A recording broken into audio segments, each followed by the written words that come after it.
children and on other children's lives. Joining us now to discuss this is Naomi Miles, founder of the Centre of All Sexual Exploitation. They campaign to protect children from the harmful effects of pornography. Naomi, thanks very much indeed for joining us. So let's try to kind of deconstruct this and find out what are the harmful effects. So let's imagine you're watching pornography from a frighteningly early age. I mean, it seems to be that 13 is a kind of average age, but we know that means that lots of much younger children see it. What can what you see online do to your behaviour, to your sexuality, to the way that you think sexual gratification is achieved, and also to the way that you think it's appropriate to behave sexually with other people?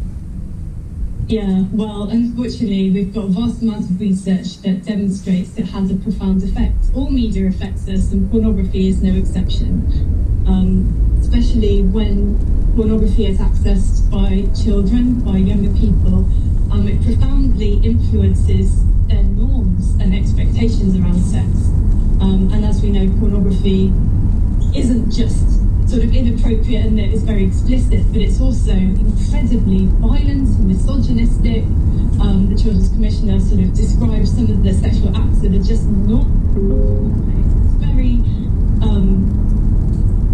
yes, it sort of treats women and girls as sex objects to be used and abused, and that kind of sets the expectation for girls. They kind of expect to be abused and to have to do things that are humiliating and that they don't really want to do.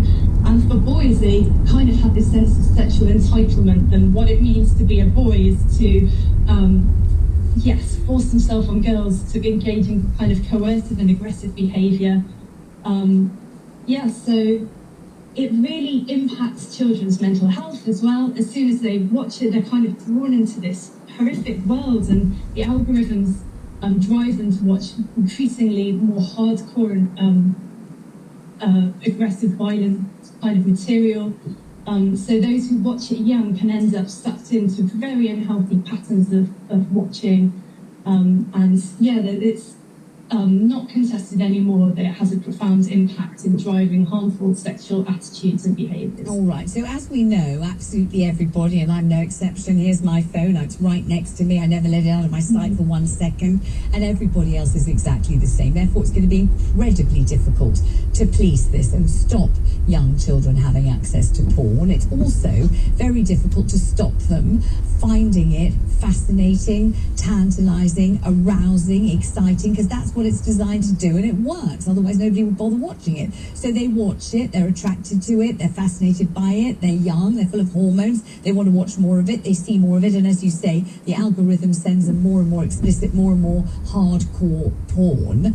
What can we do? What is in our power to do to stop it having these very devastating effects on young people, to the point where one of the things the Children's Commissioner was looking at were children who had sexually abused other children. Why were they sexually abusing other children? Because they got the idea from the porn that they were watching. That's why. That's what they were able to prove and show the direct link. So we don't want children to turn into abusers because they are fixated on porn from a very early age. We also don't see how we can really stop them watching it. So what can we do, Naomi? What's available to us to do? I think there are a couple of things there. First of all, the idea that sort of pornography, that children kind of explore it because they're kind of curious, that's part of the story, but I don't think many children have a choice about it. The report actually demonstrates children are under immense peer pressure to seek out pornography, and often they feel quite uncomfortable about it. They feel a bit grossed out, especially at first. But it's everywhere, it's in the waters. There is currently nothing to stop anybody with a smartphone from accessing pornography. There's just a simple checkbox to tick on some sites, not even on all sites, to say that you're 18, and then you're in and you're bombarded with this stuff that is impossible to get out of your brain once you've seen it. And the idea that we can't regulate pornography, that there's nothing we can do, is a bit of a nonsense, because you can't place a bet online, you can't buy knives online if you're underage. And even in the offline world, it's impossible for children just to waltz into a sex shop and buy an explicit DVD. Pornography is regulated in the offline world. On the internet, there needs to be change. And this is what the government's online safety bill sets out to do. and age verification is already in place in some other countries such as Germany, and it works well. The technology is there. It respects adults' privacy. If you're an adult, third parties hold your data. It's not a kind of data risk, and children do not have access. And yes, okay, there will be some teenagers that manage to get around it. There will always be exceptions, but there needs to be a culture shift. It needs to be not normal for children to be accessing pornography, for it to be kind of polluting youth culture. And what you're saying is a kind of utopian dream, but it's just not feasible as a reality, is it? When everybody has a device. The average age for children to have a smartphone is 7. Not 10, it's not for senior school. Yeah. 7 years old. You're a child, you're curious. An older child shows you, your brother shows you, you work it out for yourself, and you're going to be intrigued, you're going to watch more and more of it. So in an ideal world, children wouldn't be able to access pornography. Unfortunately, they can. It's not an ideal world. What about the bit where adults who are trusted and who are good communicators explain that real life isn't like this? These are films. They're made with certain kind of ways of behaving that you do because there's a camera there, but you wouldn't do in real life if there wasn't a camera there. That by and large, most people don't like things that hurt. I mean, there are of course some that do, but most people don't. And if a woman looks as if she's joking, she's probably hating it. She's probably being paid to do it because it's a film. That isn't what most women want. They wouldn't like it. They would find it painful and unpleasant.